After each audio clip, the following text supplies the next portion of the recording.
Semangat memuji Tuhan, amin hari ini. Semangat memuji Tuhan. Berikan tepuk tangan yang paling meriah untuk Tuhan kita.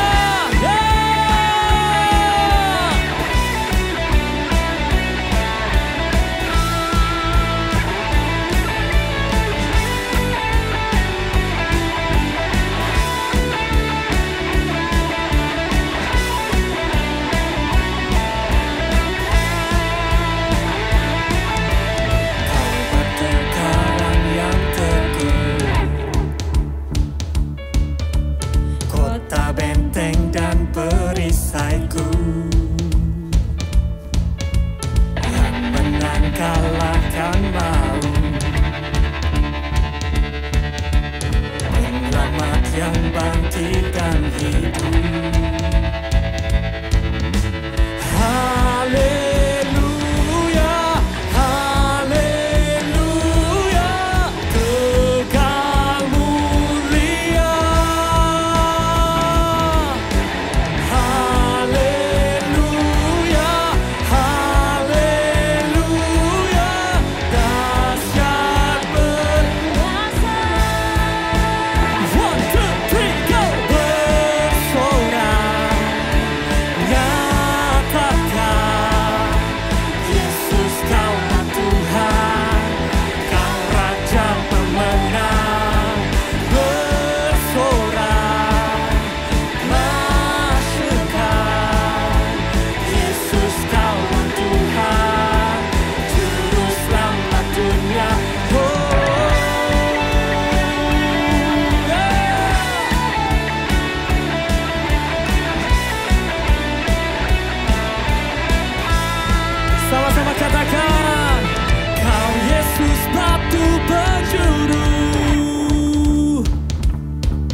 Dari mula keselamatanku,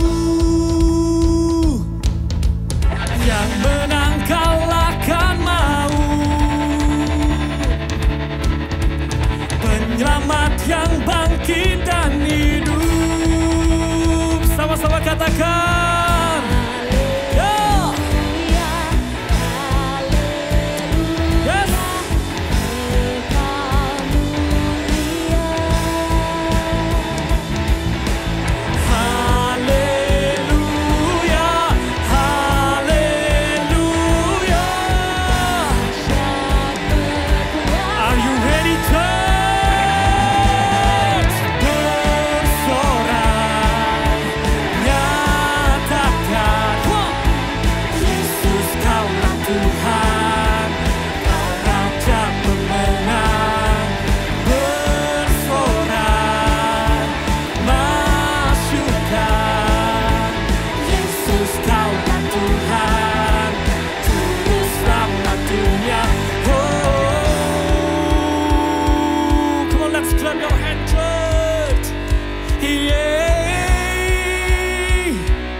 Sama-sama katakan, agung dan perkasa, megah dan berjaya, Yesus Tuhan, Yesus Tuhan, tempat perlindungan, kubu pertahanan, Yesus Tuhan, Yesus Tuhan, agung dan perkasa, dan percaya, Yesus Tuhan, Yesus Tuhan, tempat perlindungan, kubu pertahanan, Yesus Tuhan, Yesus Tuhan.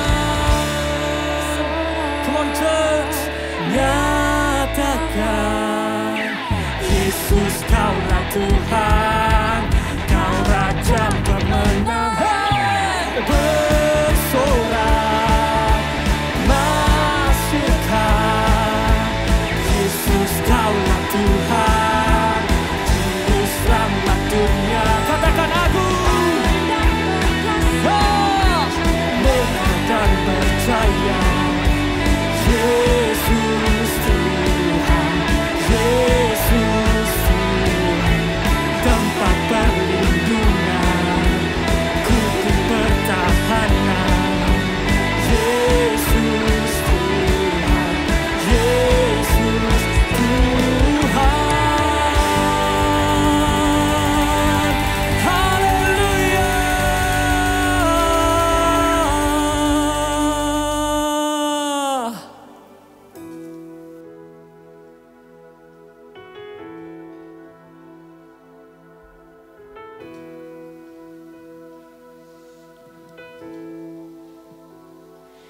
Kami tahu Tuhan ada di tempat ini,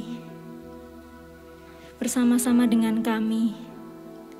Oleh sebab itu, kami mau beri pujian yang terbaik, karena kami sungguh-sungguh mengasihi Tuhan. Dan biar lagu ini menjadi kekuatan bagi setiap kami, Bapa, karena kami punya Allah yang maha besar, sampai selama-lamanya. Thank you, Lord.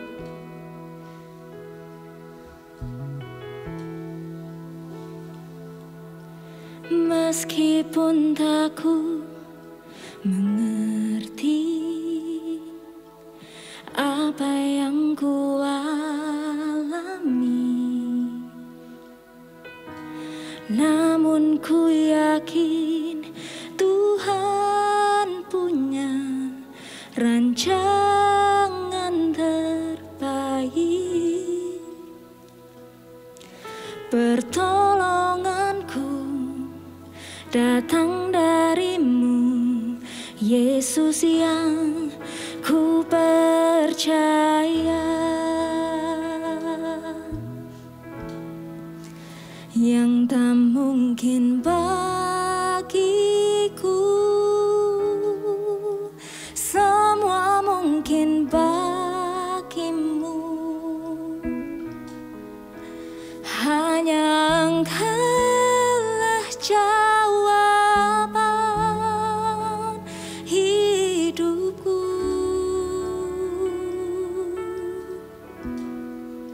Yang tak pernah ku lihat dan tak pernah ku pikirkan, itu yang Kau sediakan bagiku.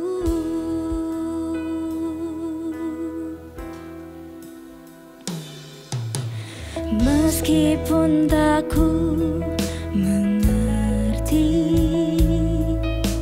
apa yang ku alami, namun ku yakin Tuhan punya rancangan terbaik. Pertolonganku datang darimu, Yesus kan ku percaya. Mari sama-sama katakan, yang tak mungkin bagiku, semua mungkin bagimu. Hanya Engkaulah jawaban hidupku, yang tak pernah ku lihat dan tak pernah ku pikirkan, itu yang Kau sediakan bagiku. Mari angkat tangan tinggi-tinggi, katakan, yang tak mungkin bagiku, semua mungkin bagimu. Hanya Engkaulah jawaban hidupku. Oh, yang tak pernah ku lihat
Horiala Bashanta Karala Batakana Lala.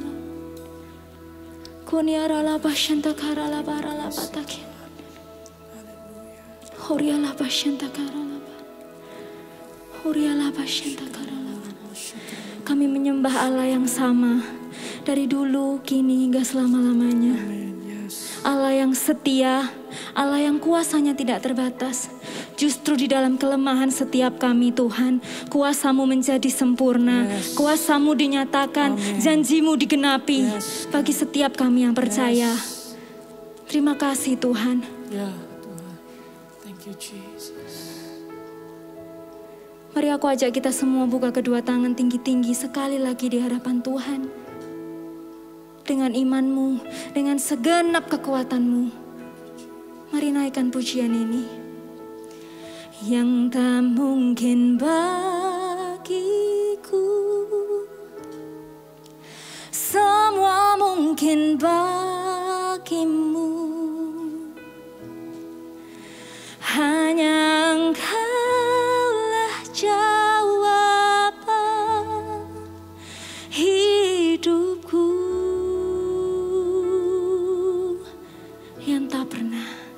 Yang tak pernah kulihat dan tak pernah kupikirkan, itu yang Kau sediakan bagiku. Sama-sama katakan, yang tak mungkin bagiku. Katakan semua, semua mungkin bagimu. Hanya Engkau, hanya Engkaulah jawaban hidupku.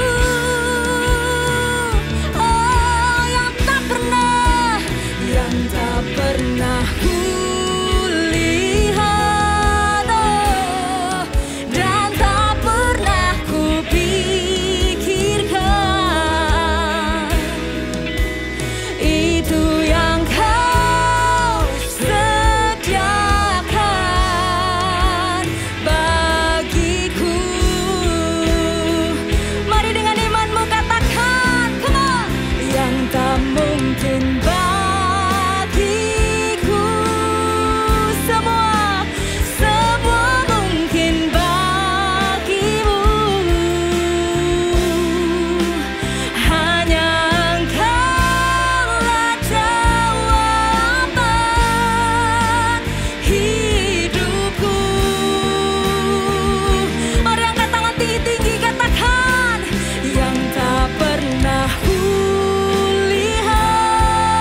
Hai Church, bertemu lagi kita dalam Sunday Celebration Service di rumah masing-masing. Siapa nih yang udah gak sabar untuk kembali ibadah onsite? Yuk, jangan lupa ya, minggu depan kita akan kembali bersama-sama beribadah secara onsite. Yeay! Dan sebelum kita mendengarkan firman Tuhan, mari simak info-info untuk seminggu ke depan. Dasar Doktrin Kekristenan bersama Pastor Karsten Mark akan kembali hadir pada hari Selasa tanggal 28 September pukul 7 malam melalui IGTV at New Life Indonesia. Jangan lewatkan ya, karena pengajaran ini akan sangat memperlengkapi Anda. Anda berbeban berat dan rindu jamahan Tuhan? Mari datang ke hadirat Tuhan dan mengalami lawatannya dalam Encountering Jesus with Pastor Irwan Alexander tiap hari Kamis pukul 7 malam live on Instagram and YouTube New Life Indonesia. Minggu depan, gembala kita, Pastor Irwan Alexander, akan melayani kebenaran firman Tuhan dalam ibadah onsite pada pukul 10 pagi dan 12 siang. Jangan lupa ya, secara onsite. Yuk, ajak kerabat dan teman-teman kita untuk bersama merasakan lawatan Tuhan.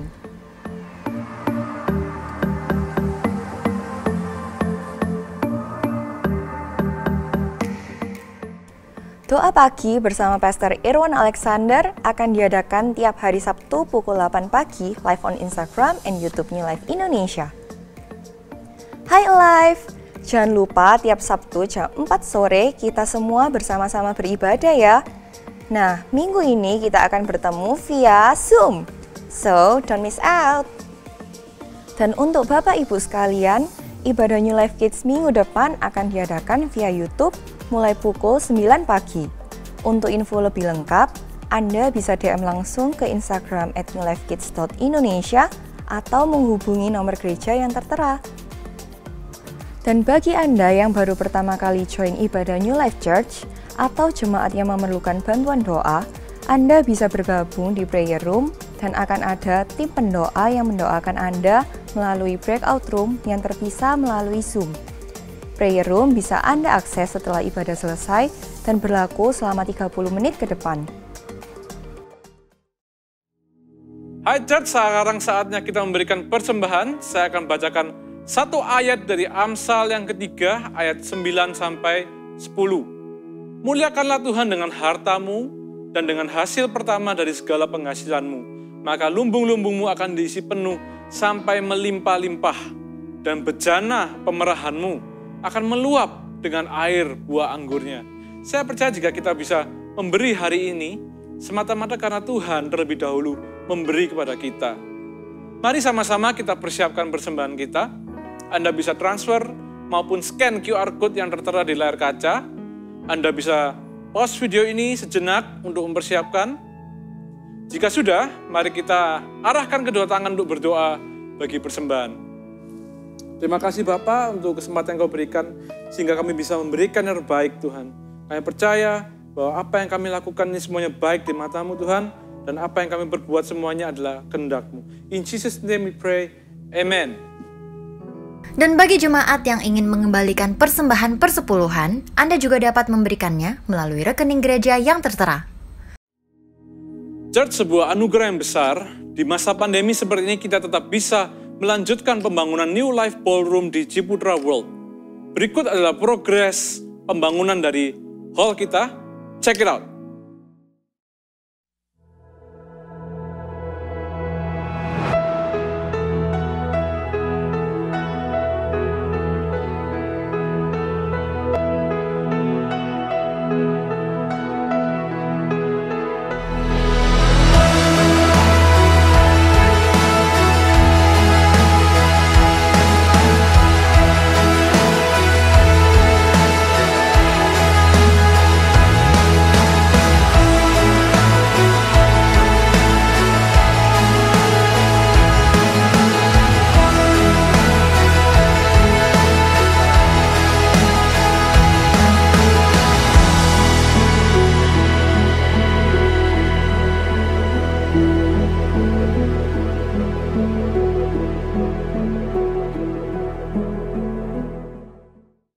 Oke Church, saatnya kita memberikan persembahan pembangunan. Bagi Anda yang tergerak untuk memberikan persembahan bagi rumah Tuhan, mari kita siapkan. Anda bisa transfer maupun scan QR Code yang tertera di layar. Mari sama-sama kita berdoa. Tuhan, terima kasih Kau berkati tangan-tangan yang menabur Tuhan. Kau berikan mereka kemampuan, Kau berikan mereka sukacita, Kau berikan mereka berkat-berkat yang melebih-lebih segalanya Tuhan. Kami percaya Kau jadikan mereka saluran berkat-Mu. untuk menjadi dampak bagi sekeliling dan juga bagi rumah Tuhan. Juga kami mau berdoa untuk progres pembangunan rumah-Mu ini Tuhan, agar semuanya bisa berjalan dengan lancar dan bisa terselesaikan dengan tepat waktu. Terima kasih Tuhan, in Jesus name we pray, amen.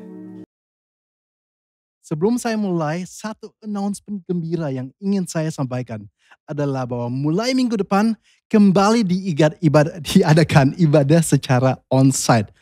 Berarti ibadah online itu tetap berjalannya, Anda bisa mengikuti ibadah ini melalui YouTube, melalui First Media, tapi Anda juga sudah bisa datang untuk beribadah bersama di tempat ini. So I'm looking forward, kita semua looking forward, kita menantikan untuk bisa ketemu kembali beribadah bersama. Dan untuk hari ini saya siapkan firman Tuhan dengan judul Call to Serve. Call to serve atau bahasa Indonesianya dipanggil untuk melayani. Mari kita berdoa.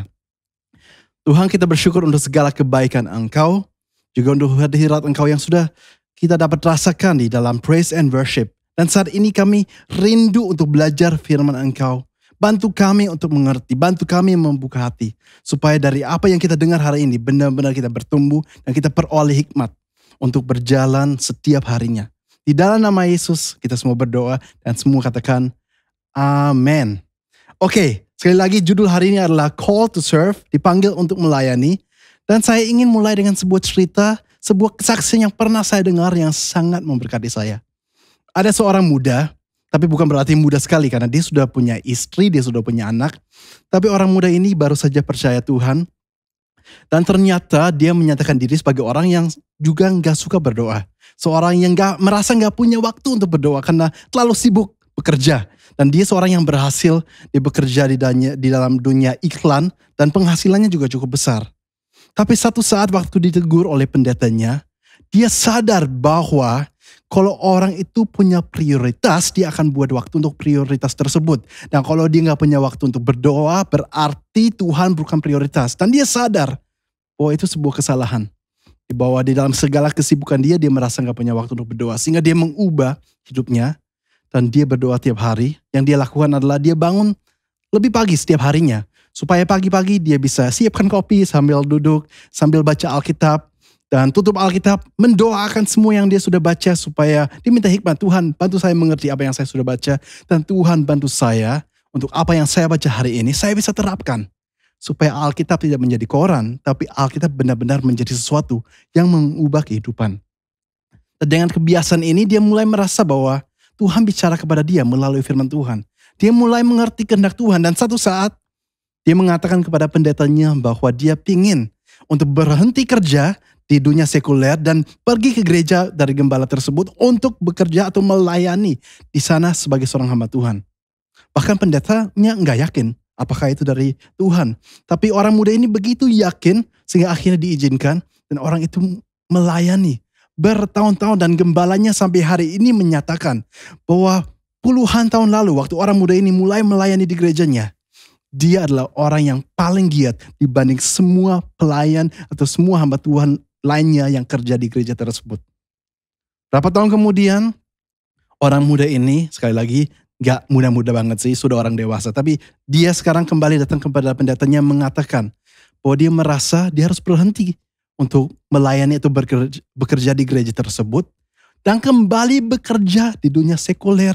Karena dia merasa bagaimana Tuhan suruh untuk dia pindah kota bersama keluarganya, bersama istri anak, untuk bantu seorang teman yang sedang menggembalakan. Dia seorang teman yang mau buka gereja yang baru, gerejanya masih kecil, butuh dibantu, dan dia merasa kayaknya Tuhan suruh saya pindah ke kota tersebut supaya saya bisa bantu teman saya untuk membangun gereja ini. Saya bisa bantu dengan dana dan dengan banyak hal yang lain. Orang ini melakukan, dia pindah kota, dia tinggalkan semuanya, dia kembali sekarang mulai bekerja, penghasilannya besar, dan itu yang dia banyak pakai untuk membangun gereja tersebut. Dan puji Tuhan sampai hari ini, gereja yang dirintis oleh temannya waktu itu, sampai hari ini berdiri dan menjadi gereja yang berhasil.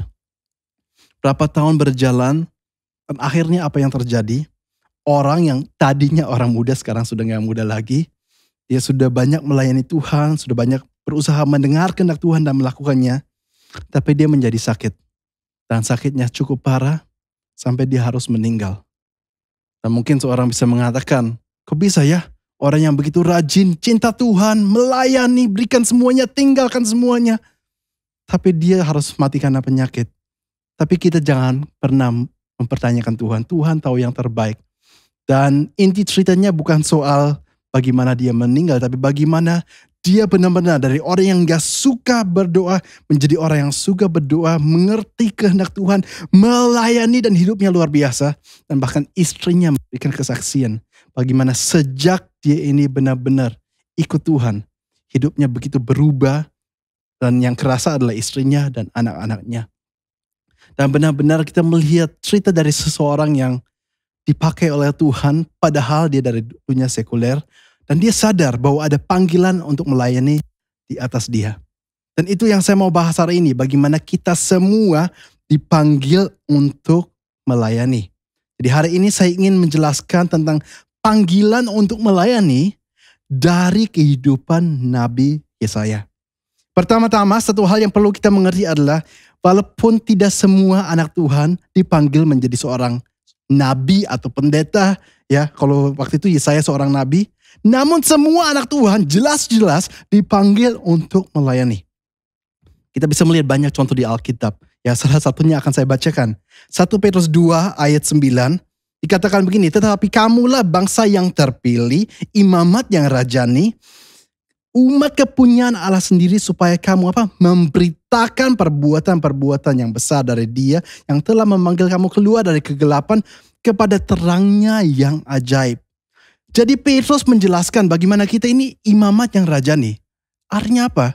Memang kita semua anak Tuhan, jadi kita hidup dalam kerajaan Allah, ya kita memang rajani. Tapi juga imamat, dan imam itu bicara tentang melayani. Dan inilah panggilan kita, dan ditambahkan bahwa kita semua disuruh lakukan satu hal, yaitu memberitakan perbuatan-perbuatannya yang besar dari Dia. Jadi jelas, tanpa kecuali kita gak bisa buat alasan. Setiap orang kalau merasa anak Tuhan, dia harus melayani Tuhan. Kalau dia tidak melayani Tuhan dan merasa saya gak dipanggil untuk melayani, dia bukan anak Tuhan. Easy. Saya bisa tambahkan banyak ayat yang lain tapi satu aja. Coba kita melihat di dalam Efesus 4. Dan di sana Paulus menjelaskan juga tentang pelayanan. Ayat 11 Paulus menjelaskan begini. Dan ialah yaitu Tuhan yang memberikan baik rasul-rasul maupun nabi-nabi. Baik pemberita-pemberita Injil maupun gembala-gembala dan pengajar-pengajar. Jadi Paulus bilang ada 5 jawatan khusus dipanggil oleh Tuhan. Nah 5 jawatan tersebut dilanjutkan ayat 12. Tugas mereka adalah untuk memperlengkapi orang-orang kudus. Nah orang kudus ini bicara tentang semua orang yang tidak termasuk dalam 5 jawatan tadi. Jadi Anda semua yang merasa saya kerja di dunia sekuler, saya tidak dipanggil untuk menjadi seorang pendeta. Oke, kita semua golongan orang-orang kudus. Tadi 5 jawatan dipakai Tuhan untuk memperlengkapi orang kudus. Saya lanjutkan ayatnya. Bagi pekerjaan pelayanan, bagi pembangunan tubuh Kristus. Setiap orang kudus, setiap anak Tuhan dipanggil untuk apa? Untuk melayani dan membangun tubuh Kristus. Jadi sekali lagi, gak bisa buat alasan, pelayanan itu cuma untuk pendeta, pokoknya saya dipanggil kerja di dunia sekuler, dan tugas saya cuma untuk memperoleh uang, contohnya. Salah. Jadi kita semua harus mengerti, apapun yang kita lakukan, walaupun di dunia sekuler, walaupun dimanapun, menjadi seorang guru, menjadi seorang dokter, menjadi apapun, arsitek dan sebagainya, kita ada panggilan daripada Tuhan. Mungkin memang Tuhan yang suruh untuk kita berada di dunia sekuler tersebut. Di sana kita harus jadi terang, di sana kita harus beritakan Injil. Mungkin selebihnya Tuhan kasih tugas untuk kita juga melayani di gereja walaupun kita hidup di dunia sekuler. Jadi pokoknya ada panggilan-panggilan yang diberikan untuk kita melayani. Sekali lagi, saya hari ini mau menjelaskan pelayanan dari kehidupan Nabi Yesaya ya, supaya kita belajar dari dia. Nah terlebih dahulu kita akan bahas siapa Yesaya ini. Ya, di mana dia melayani, kapan dia hidup, dan tugas dia seperti apa. Yang cukup menarik adalah di Alkitab seringkali nabi-nabi yang tidak menulis tentang dirinya sendiri, kita tahu banyak tentang mereka. Contohnya Elia dan Elisa, mereka nggak menulis tentang diri sendiri. Kita tahu bagaimana kan nama kitab di mana ada Elia dan Elisa, kitab Samuel. Jadi bukan Elia dan Elisa yang menulis, tapi kita tahu banyak tentang kehidupan mereka. Justru nabi-nabi yang lain yang menulis tentang diri sendiri seperti Yesaya dan beberapa nabi lainnya. Informasi tentang mereka nggak terlalu banyak. Informasi tentang apa yang mereka beritakan, ya, firmannya, nubuatannya banyak. Tapi hidup mereka nggak banyak. Kita cuma tahu bagaimana Yesaya ini, nama ayahnya adalah Amos. Tapi kita juga nggak tahu Amos yang mana. Pokoknya namanya Amos. Dan Yesaya tinggal di Yerusalem. Jadi minimal kita tahu kalau zaman itu Israel kan sudah terbelah jadi dua, ada utara dan selatan. Ya, Yesaya ini tinggal di Israel Selatan. Karena Yerusalem adalah di Israel Selatan. Dan bagaimana tugas dia adalah untuk apa nomor satunya? Bukan bernubuat, tapi beritakan firman Tuhan. Jangan salah, tugas utama seorang nabi bukan untuk cuma menceritakan masa depan. Kan seringkali kita pikir nubuatan itu menceritakan masa depan. Enggak. Tugas utama seorang nabi adalah beritakan firman Tuhan. Sehingga 39 pasal pertamanya dari kitab Yesaya, kita melihat bagaimana dia banyak menegur, banyak beritakan firman Tuhan, banyak meminta umat Israel bertobatlah. Dan apa yang dia beritakan dalam bertobatlah, dia katakan kalau tidak bertobat, ya kalau kalian gak mau berbalik kepada Tuhan, Tuhan akan izinkan bahwa kalian akan dikalahkan Assyria, kalian akan dikalahkan Babilonia, kalian akan diangkut ke Babilonia. Dan itulah pelayanan Yesaya. Untuk memperingatkan umat Israel, umat Yehuda waktu itu. Untuk bertobat. Apakah pelayanan Yesaya ini berhasil? Kalau kita melihat, dia berkhotbah bertahun-tahun, melakukan banyak hal susah payah. Umat Israel tidak bertobat. Sehingga akhirnya umat Israel beneran diangkut ke Babilonia. Jadi orang bisa katakan, pelayanan Yesaya tidak berhasil. Dia berkhotbah, gak ada yang mendengarkan. Akhirnya semua yang buruk yang dinubuatkan memang terjadi. Tapi jangan salah, bukannya pelayanan dia tidak berhasil. Tapi pelayanan dia itu di mata Tuhan berhasil sekali. Karena berhasil atau tidak berhasil, tidak dilihat dari bangsa Israelnya bertobat atau enggak. Tapi apakah Yesaya itu setia dengan tugas yang ada pada dia, walaupun dia gak didengarkan. Dan itu yang lebih susah. Kalau Tuhan berikan sebuah tugas kepada Yesaya, kepada Anda, kepada saya, dan kita tidak melihat hasilnya. Tapi kita tetap tekun. Di mata Tuhan, Tuhan mengatakan, ini anakku, hambaku yang setia. Dan Tuhan senang sekali. Walaupun mungkin di mata manusia, mata orang lain, kita kayak seperti gak berhasil. Karena hasilnya gak sesuai. Sehingga sekali lagi, Tuhan mengukur bukan dari besarnya pengaruh kadang-kadang yang dilihat oleh orang, melainkan setia apa tidak kepada apa yang Tuhan suruh. Nah, inilah yang dilakukan oleh Yesaya. Nah, Yesaya ini dipanggil untuk menjadi seorang nabi. Itu kapan? Nah, kita tahu bagaimana, kan hari ini kita di tahun 2021. Berarti kurang lebih 2000 tahun setelah Masehi. Nah, 4000 tahun sebelum Masehi itu zamannya Adam. Maju 2000 tahun sebelum Masehi, zamannya Musa. Maju 1000 tahun, kurang lebih 1000 tahun sebelum Masehi, zamannya Raja Daud. Yesaya tentunya setelah zamannya Raja Daud. Karena kenapa? Karena kita tahu bagaimana zaman Yesaya, Israel sudah terbelah, ada utara dan selatan. Di dalam kerajaan Daud belum seperti itu. Israel masih satu. Semuanya masih unity, masih bersatu. Setelahnya, keturunan setelah Daud, setelah Salomo, baru ada seperti perang di dalam keluarga dan Israel itu terbelah menjadi utara dan selatan. Dan kita baca di Alkitab bagaimana banyak raja-raja yang di utara itu benar-benar jahat sekali. Jauh daripada Tuhan, menyembah dewa-dewa lain. Dan di Israel selatan, yang juga disebut Yehuda waktu itu masih ada beberapa raja-raja yang baik. Nah, sekarang Yesaya ini tinggal di zaman setelah itu, dan bahkan dia dipanggil untuk melayani di tahun 739 sebelum Masehi. Kok bisa kita tahu tahun persisnya? Karena dalam pasal ke-6 Yesaya dijelaskan, dan di sana ada sebuah judul pasal, Yesaya mendapat panggilan Allah. Dan langsung di ayat pertama dijelaskan bagaimana panggilan itu datang pada Yesaya pada tahun matinya Raja Uzia.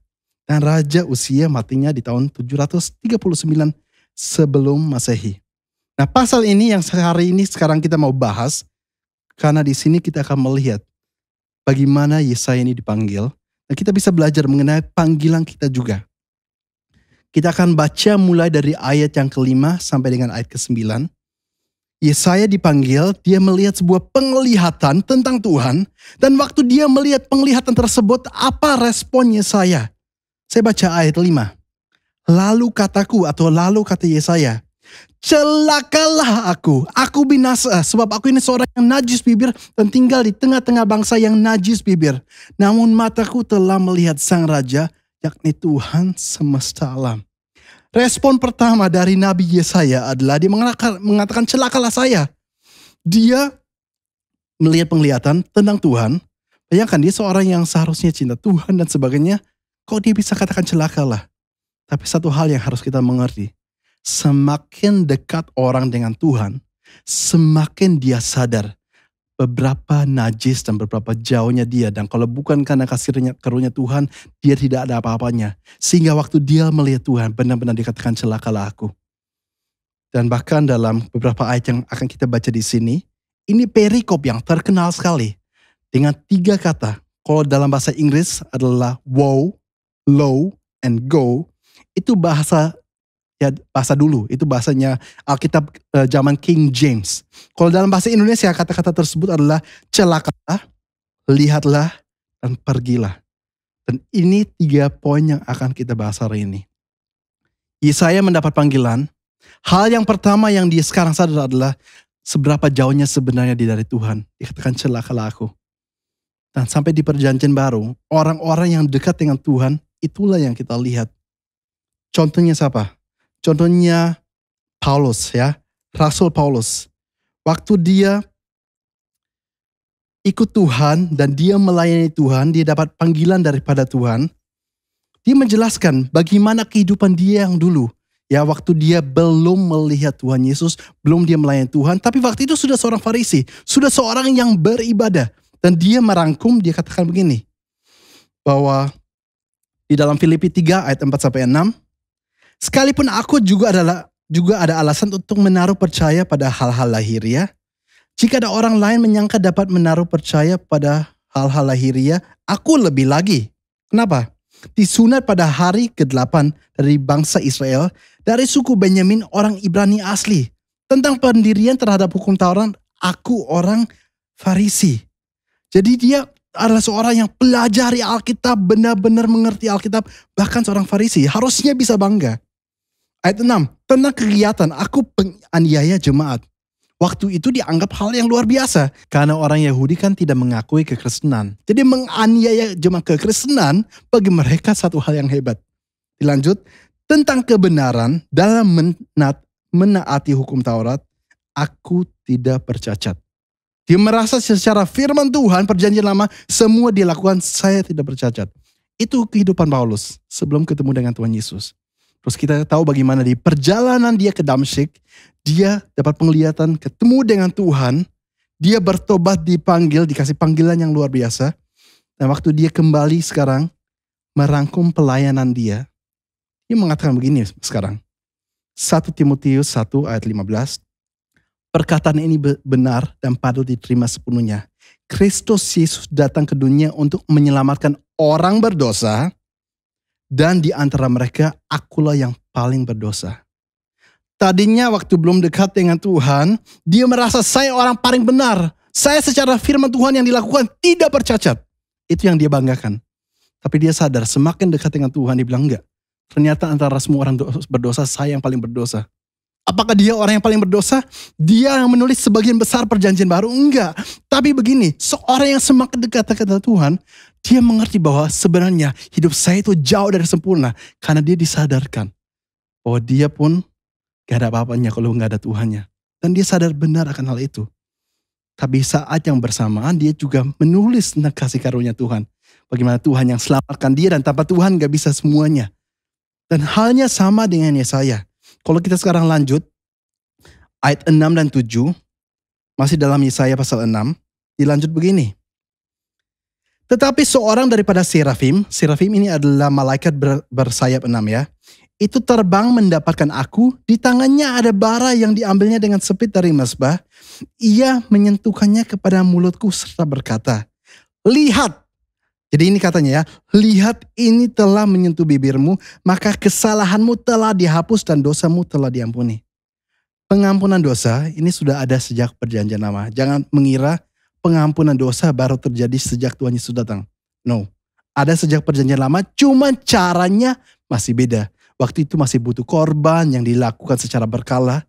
Sedangkan sejak Tuhan Yesus datang, satu kali selesai untuk selama-lamanya. Bahkan kita semua boleh masuk ke dalam hadirat Tuhan. Tapi pengampunan dosa jelas di perjanjian lama sudah ada. Dan Yesaya justru karena dia sadar akan kekurangannya, maka Tuhan melayakan dia. Dia yang tadinya katakan celakalah aku, tapi Tuhan katakan lihat ya kamu sekarang sudah dikuduskan dari semua dosamu. Dan itu sebuah berita yang begitu luar biasa. Bahkan kalau Injil ya, seluruh Injil itu dirangkum. Bisa kurang lebih dirangkum seperti ini. Dan saya akan kutip dari seorang bernama Tim Keller yang pernah mengatakan begini. Ini bahasa Inggris, nanti saya akan terjemahkan juga. We are more sinful and flawed in ourselves than we ever dare believe. Yet at the same time we are more loved and accepted in Jesus Christ than we ever dare hope. Yang artinya, kita ini lebih berdosa dari yang kita bisa pikirkan atau bayangkan, jauh lebih berdosa. Tapi di saat yang bersamaan, Tuhan Yesus Kristus jauh lebih mengasihi kita daripada apapun yang bisa kita bayangkan. Itu yang namanya kasih karunia. Itu sebabnya dia mau datang dari langit, menjadi manusia, mati untuk Anda dan saya. Dan bahkan di perjanjian lama sudah, Yesaya, justru karena dia sadar akan kekurangan saya, Tuhan katakan, orang yang seperti ini, yang punya hati seperti ini, yang mengerti kekurangannya, yang mengerti bahwa dia gak punya apa-apa kalau tanpa Tuhan. Justru orang seperti ini yang saya akan layakan. Kenapa saya katakan ini? Banyak orang yang mungkin hari ini katakan, saya gak melayani Tuhan karena saya merasa tidak layak untuk melayani Tuhan. Orang lain yang punya kemampuan banyak, biar mereka yang melayani Tuhan. Pokoknya saya lakukan hal yang lain aja. Alasannya seringkali karena diintimidasi iblis, kamu gak layak, kamu gak layak. Tapi hari ini kita disadarkan, memang benar kita gak layak. Tapi karena kita sadar kita gak layak, nah kita sadar kita butuh juru selamat, kita sadar kita butuh Tuhan yang membantu kita. Maka di sana kita dilayakkan. Anda dan saya, kita semua dipanggil untuk melayani. Jangan izinkan intimidasi iblis membuat kita tidak hidup di dalam panggilan Tuhan. Karena justru itu adalah hal yang terindah yang seharusnya bisa kita nikmati dan alami, berjalan dalam panggilan Tuhan. Saya lanjut ayat 8 dan 9. Masih Yesaya pasal 6. Lalu aku mendengar suara Tuhan berkata, siapakah yang akan kuutus? Dan siapakah yang mau pergi untuk aku? Maka sahutku, ini aku, utuslah aku. Kemudian firman-Nya, ya ayat 9, kemudian firman-Nya, pergilah. Tadi ada celakalah, dilanjut ada lihatlah, sekarang pergilah. Orang yang sadar bahwa dia penuh kekurangan, sehingga akhirnya dia dilayakkan oleh Tuhan, maka orang itu juga akan diutus oleh Tuhan. Anda dan saya, kita semua diutus oleh Tuhan. Sekali lagi, ini bukan cuma pemberitaan perjanjian lama.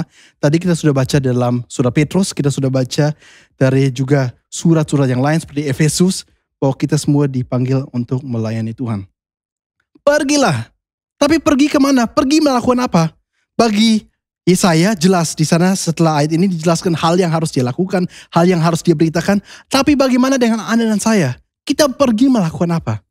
Di sini secara singkat saya mau menjelaskan mengenai perbedaan dari berjalan dalam jalannya Tuhan dan berjalan dalam kehendak Tuhan. Ada beda dengan jalan Tuhan dengan kehendak Tuhan. Kita selalu pengen tahu suatu hal yang spesifik, yaitu sebuah kehendak Tuhan yang detail yang harus saya lakukan, dan itu baik, gak salah. Roma 12 pun di dalam ayat 1 dan 2 dijelaskan bagaimana kita harus cari kehendak Tuhan yang baik, berkenan, bahkan yang sempurna. Tapi bukan berarti setiap detik hidup saya berada dalam area tersebut. Karena juga ada yang namanya jalannya Tuhan, artinya begini. Kalau Anda dan saya, kita baca firman Tuhan, kita punya kehausan untuk mengenal Tuhan. Jadi kita menerima firman Tuhan di dalamnya. Kita akan mengerti tentang banyak sekali hal yang adalah jalan Tuhan secara umum untuk setiap anak Tuhan. Entah itu kita pergi untuk melakukan amanat agung, untuk kita mendoakan yang sakit, untuk kita beritakan tentang kebaikan Tuhan Yesus, untuk kita saling mengasihi, untuk kita saling melayani, untuk kita saling menasihati, dan begitu banyak hal yang ada di Alkitab tentang kita harus merupakan pasangan yang sepadan. Jadi banyak hal yang secara umum berlaku untuk semua. Dan bagi setiap orang yang belum temukan kehendak Tuhan yang sempurna bagi dia, yang spesifik. Ya, jadi kalau belum temukan kehendaknya, gak apa-apa, kita masih bisa berada dalam area jalannya Tuhan. Karena kita melakukan itu pun sudah berkenan kepada Tuhan. Dan justru kita berada di sananya, seringkali kita baru ketemu dengan kehendak Tuhan yang spesifik. Mengerti kehendak Tuhan itu sama sekali tidak susah. Tapi paling enggak, mulai dari kita mau melangkah dulu untuk berjalan di dalam apa yang namanya jalannya Tuhan. Mungkin kita nggak tahu apakah saya harus lakukan A atau B atau C nantinya secara spesifik. Paling nggak saya mulai melakukan apapun yang saya baca dalam Alkitab. Jadi Bapak Ibu Saudara, mulailah untuk Anda doakan orang sakit. Mulailah untuk beritakan Injil. Jangan selalu katakan, saya nggak berani, saya takut, saya malu. Tapi minta supaya Roh Kudus mendiami Anda. Supaya Dia yang berikan keberanian. Lakukan segala hal yang lain yang Anda temukan di dalam Alkitab. Dan Anda akan menemukan bagaimana hidup berjalan dengan Tuhan Yesus adalah satu hal yang sungguh-sungguh indah. Dan di antaranya sama seperti kesaksian saya tadi di awal khotbah. Anda sambil baca Alkitab berdoa terus. Dan Tuhan akan menyatakan pasti kehendaknya juga kehendaknya yang spesifik. Jadi sekali lagi, hidup kita itu penuh dengan berjalan dalam jalannya Tuhan. Tapi ada saat-saat tertentu di mana Tuhan memberikan sebuah kehendak yang spesifik, yang secara detail, supaya kita tahu, oh kali ini memang saya harus belok ke sana. Kali ini saya mungkin harus pindah kota. Kali ini saya harus bekerja apa. Ya, tapi itu momen-momen tertentu. Tapi jangan kita cuma fokus kepada hal itu, sehingga kita lupa untuk melakukan kehendak Tuhan secara umum. Yang hari ini saya juga bahas adalah, untuk kita semua dipanggil untuk melayani.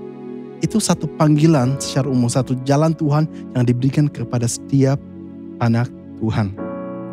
Jadi hari ini saya mau berikan semangat kepada Anda semua.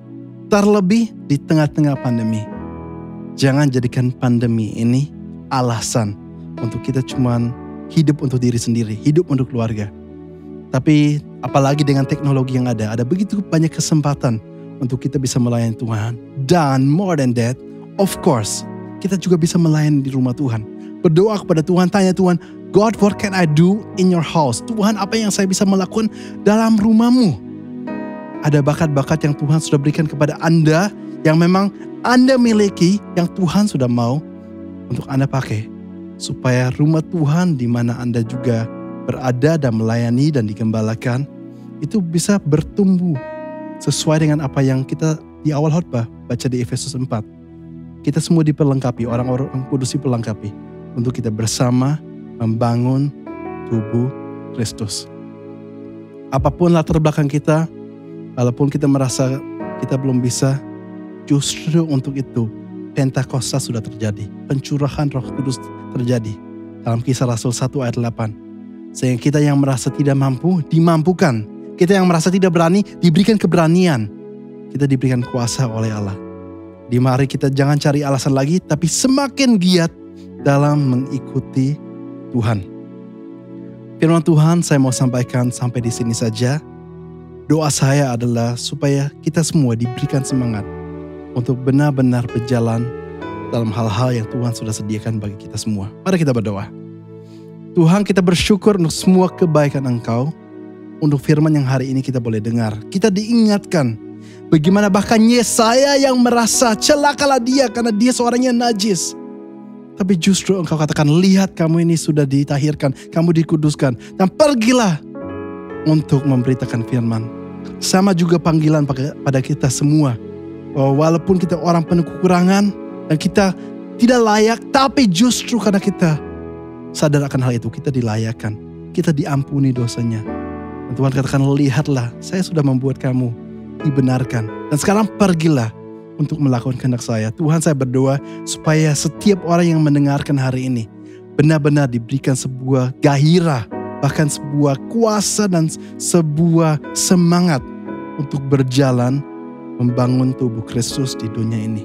Dan marilah saat ini kita semua mengangkat tangan ke surga. Saya berdoa supaya berkat dari Allah Bapa, cinta kasih dari Tuhan Yesus, dan persekutuan indah oleh Roh Kudus menyertai kita semua. dari sekarang sampai selama-lamanya. Dalam nama Yesus mau katakan, amin. God bless you all.